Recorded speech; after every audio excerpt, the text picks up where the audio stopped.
میں جاؤں گا۔ حضور فرماتے ہیں سب سے پہلے جنت میں میں جاؤں گا، اور پھر باقی جتنے انبیاء و مرسلین ہیں وہ جنت میں جائیں گے، اور امتوں میں سب سے پہلے میری امت جنت میں جائے گی۔ سبحان اللہ۔ اب یہاں دیکھیے یہ آئے سب سے بعد میں، لیکن جنت میں جانے میں پہلا نمبر اس امت کو عطا کیا جائے گا۔ تو حضور فرماتے ہیں کہ جنت میں جانے میں سب سے پہلے میری امت ہوگی، ان کو اللہ تعالیٰ جنت میں سب سے پہلے داخل فرمائے گا۔ تو حضرت موسیٰ علیہ السلام یہ ذکر پڑھتے ہیں کہ آئیں گے بعد میں، لیکن سب سے آگے نکل جائیں گے، یا اللہ یہ میری امت بنا دے۔ اللہ تعالیٰ نے فرمایا نہیں موسیٰ یہ تو میرے پیارے احمد کی امت ہے۔ پھر موسیٰ علیہ السلام تورات پڑھتے ہیں اور ایک شام کو دیکھتے ہیں کہ وہ صدقہ جو کرنا ہے انہوں نے، وہ صدقہ خود ہی کھا جائیں گے، صدقہ خود ہی کھا جائیں گے، اور انہیں صدقے کا ثواب بھی پورا عطا کیا جائے گا۔ اس کی ایک مثال تو یہ ہے کہ دیکھیں قربانی کے جانور جو ہیں، جانور ذبح کیا اور اس کا گوشت بانٹا بھی ہے، اور قربانی کرنے والا خود بھی کھا سکتا ہے، اور کھا سکتا ہی نہیں بلکہ اگر سارا ہی خود کھا جائے یہ بھی نبی پاک علیہ السلام نے اجازت دی ہے۔ تو ایسی امت آئے گی کہ وہ صدقہ کریں گے لیکن صدقہ خود ہی کھا جائیں گے، اور صدقہ کھانے پر اجر انہیں پورا عطا کیا جائے گا۔ قربانی کریں گے، پہلی امتوں میں کیا ہوتا تھا، جو بھی قربانی ہے اور اسی طرح غنیمت کا مال ہے، اسی طرح زکوٰۃ ہے۔ اب یہاں کیا ہے اس امت میں، جس نے زکوٰۃ نکالی وہ غریب فقیر مسکین جو ہے، جو اللہ تعالیٰ نے بیان کر دیے مصرف، وہاں بندہ زکوٰۃ دیتا ہے، تو خود تو زکوٰۃ نہیں کھا رہے لیکن دوسرے انسان تو کھا رہے نہیں کھا رہے، تو یہ بھی ایک صدقہ واجبہ ہے۔ اور قربانی یہ صاحب استطاعت پر واجب تو ہے، خود بھی کھا سکتا ہے کرنے والا، دوسروں کو بھی دے گا، یہ سب کھا رہے ہیں، یہ بھی صدقہ ہے۔ لیکن پہلے کیا ہوتا تھا، پہلی امتوں میں نظام یہ تھا، جس نے قربانی کرنی ہے وہ جانور کو ذبح کرے گا اور اس کو ایک پہاڑی کے اوپر، کھلے میدان میں پہاڑی کے اوپر رکھ آئے گا، آسمان سے آگ آئے گی، وہ اس کو لے جائے گی، جلا دے گی یا لے جائے گی۔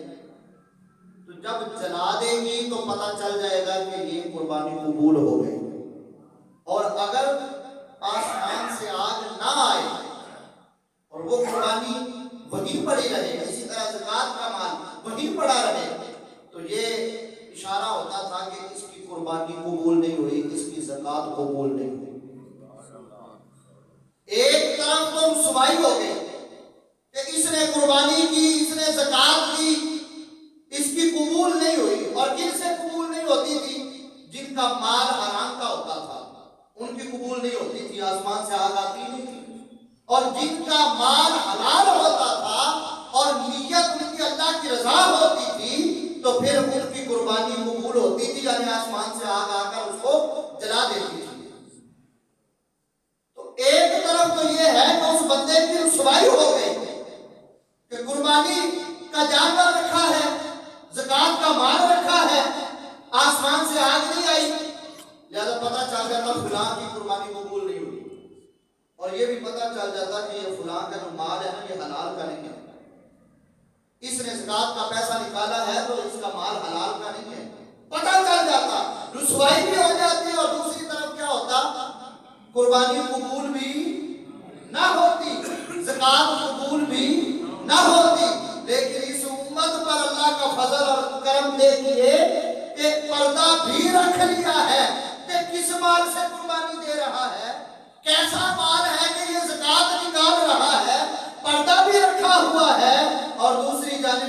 کہ کھا بھی خود ہی رہے ہیں، اللہ تبارک و تعالیٰ اگر قبول کر لیتا ہے جو ثواب ہے وہ بھی ان کو عطا فرما رہا ہے۔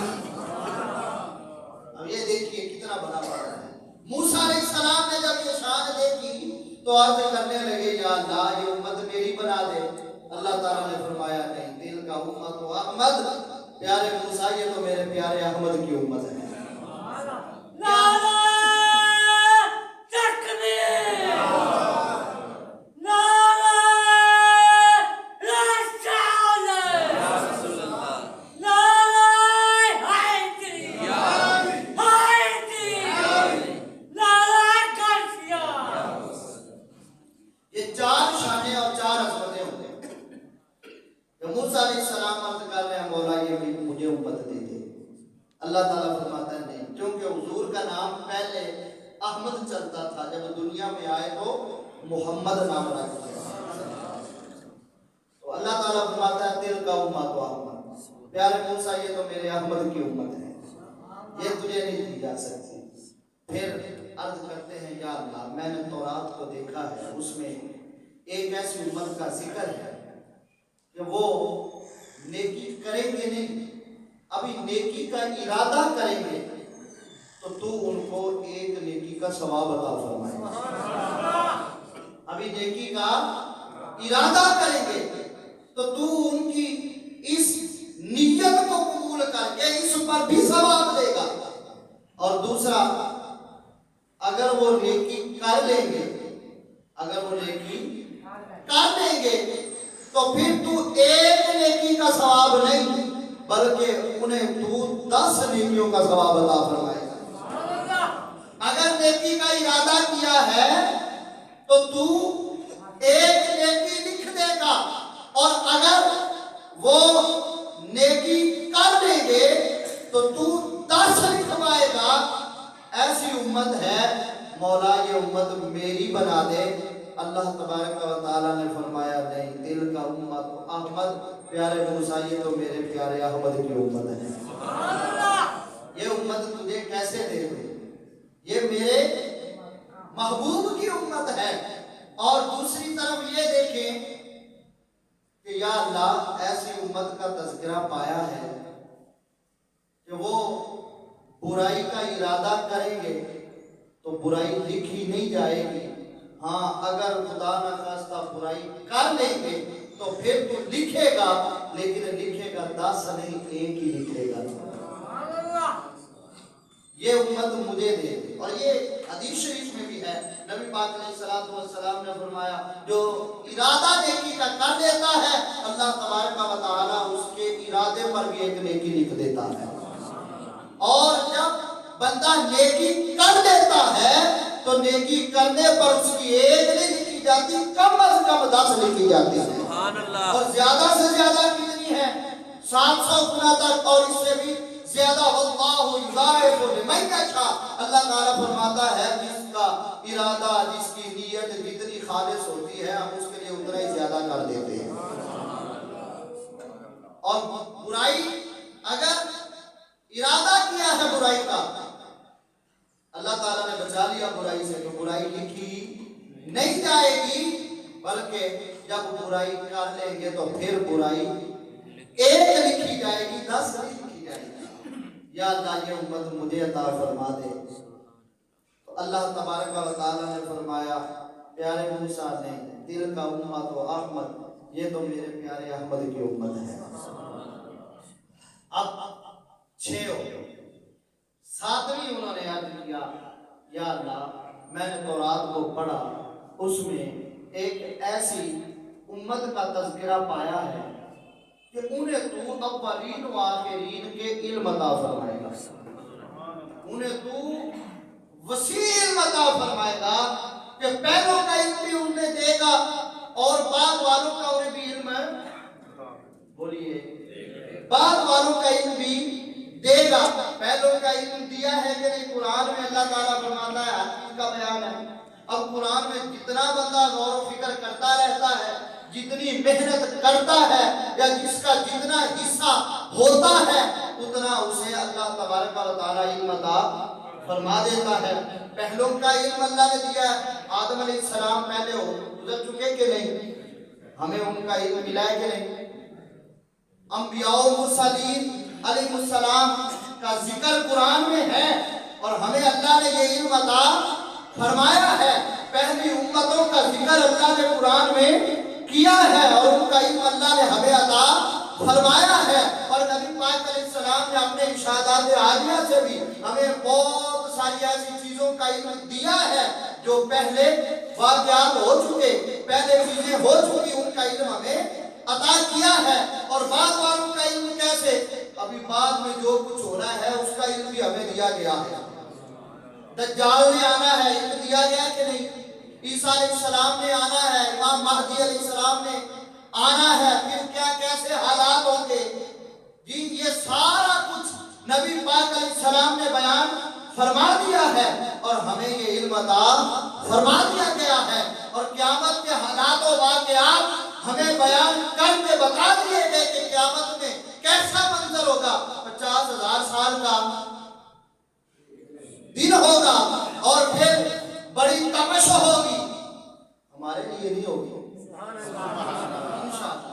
ایمان والوں کو تو وہاں موجیں لگی ہوں گی انشاءاللہ، لیکن ایمان والے ہمیں بننا پڑے گا. ہاں جی، تو ایمان والوں کو تو اللہ تعالیٰ خاص پروٹوکول عطا فرمائے گا. تو قیامت کے حالات و واقعات کا علم ہمیں دے دیا گیا ہے. تو موسیٰ علیہ السلام عرض کرتے ہیں یا اللہ یہ امت جنہیں تو نے اولین کا آخرین کا علم عطا کرنا ہے وہ امت مجھے دے دے. تو اللہ تعالیٰ نے فرمایا نہیں، دل کا امت و احمد، پیارے موسیٰ یہ تو میرے احمد کی امت ہے. اب یہ شانیں تو انہوں نے پڑھی، عرض کرتے رہے یا اللہ یہ شان پڑی ہے، یہ شان والی امت مجھے دے دے، یہ شان والی امت مجھے دے دے. اللہ تعالیٰ فرماتا رہا نہیں یہ میرے پیارے احمد کی امت ہے. ہر بار اللہ تعالیٰ یہی فرماتا ہے.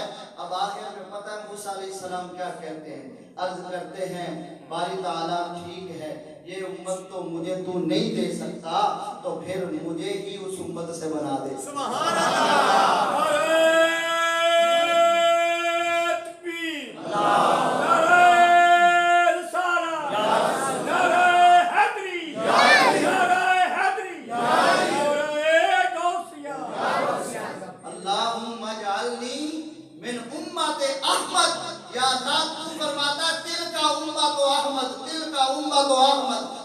امت و احمد تو بار بار یہی فرماتا ہے کہ میرے پیارے احمد کی امت ہے. اللہم اجعلنی من امت احمد، یا اللہ پھر اس احمد کی امت سے مجھے بھی بنا دے. یہ دیکھیں یہ شان والی امت ہے جس امت سے ہونے کی دعا. شانوں والا نبی، کمالات والا نبی موسیٰ علیہ السلام جن کے واقعات قرآن مجید میں بارہا مرتبہ بیان کیے گئے اور ان کی عظمتوں اور شانوں کا تذکرہ اللہ تبارک و تعالیٰ کئی پاروں میں کئی صورتوں میں بیان فرما رہا ہے اور کھول کھول کے ان کے حالات و واقعات کو بیان کیا ہے. ان کو جو شانیں دی ہیں ان کا تذکرہ کیا ہے. اس کے باوجود وہ شانوں والا نبی عرض کرتا ہے اللہم اجعلنی من امت احمد، یا اللہ اس پیارے احمد کی امت سے پھر مجھے بنا دے. ایسی شان والی امت ہے جس امت سے ہونے کی دعائیں انبیاء علیہ السلام نے کی ہیں. اولین و آخرین کا علم اللہ تعالیٰ اس امت کو عطا کرے گا. بس ایک بات اس حوالے سے اشارے کے طور پہ ذکر کرتا ہوں. حضرت سیدنا فاروق اعظم رضی اللہ تعالیٰ عنہ مدینہ شریف کے اندر مسجد نبوی شریف کے منبر پر جمعہ کا خطبہ دے رہے ہیں اور یمن کی سرزمین پر نہاون کا علاقہ ہے، وہاں آپ نے لشکر بھیجا ہوا ہے اور وہاں حضرت ساریہ رضی اللہ تعالیٰ عنہ کو دیکھ کر ان کی رہنمائی کر رہے ہیں. یہ دیکھیں کیسا علم ہے. میلوں دور مدینہ شریف میں خود ہے اور وہ میلوں دور یمن کی سرزمین پر ہے اور اتنی دور بھی اور کر کیا رہے ہیں؟ جمعہ کا خطبہ دے رہے ہیں. دوران خطبہ ان کی رہنمائی کرتے ہیں اور انہوں نے حضرت فاروق اعظم کی آواز کو سنا، یہ ہدایت حاصل کی، تو پھر جنگ کا پانسا پلٹ گیا اور انہیں اللہ تعالیٰ نے فتح دی۔ حاضرین حیران تھے یہ کیا ہو رہا ہے؟ دوران خطبہ سایہ کا ذکر کہاں آ گیا اور سایہ کو ہدایت کر رہے ہیں کہ پہاڑ کی اوٹ میں ہو جاؤ، اس طرح ہدایات سایہ کو کرنے کا مطلب کیا ہے؟ چند دنوں کے بعد جب یہ قافلہ فتح یاب ہو کر آیا مدینہ شریف، پھر یہ راز کھلا کہ فاروق اعظم کوئی عام ہستی نہیں ہے، یہ حضور کے فیضان سے اتنا کچھ حاصل کر چکے ہیں کہ منبر ہے مسجد نبوی شریف کا، جہاں بیٹھ کر بھی وہ نہاول کی سرزمین پر یمن کے اندر اپنے لشکر کو دیکھ رہے ہیں اور پھر ان سے باخبر ہو کر ان کی رہنمائی بھی فرما رہے ہیں۔